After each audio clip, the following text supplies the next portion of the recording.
осы жыл, келесі жылдан бастап, кешірім сұраймын, біз жаңа мына тапсырма алдық президентімізден.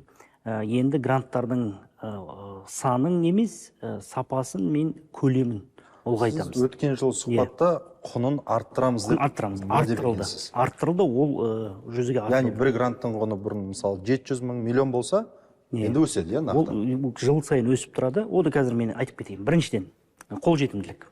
4 жаңа механизм. Біріншісі сараланған гранттар. Биыл пилоттық жоба жүзеге асырылды. 3 сараланған грант берді. Сараланған грант дегеніміз айталық жоғары балл алған жоқ бала, 75 балл, немесе 100 балл, бірақ минималды шекті балдан жоғары алды, толық грантқа ілінбей кетті, сонда 50% не 75% грантты үкімет беруге дайын болды, сараланған. 50%-дан біз бастадық. Кейбір жақсы мамандықтарды қалдыру үшін баланы, ынталандыру үшін 100% емес, 50% гранттың үкімет көмектесуге дайын.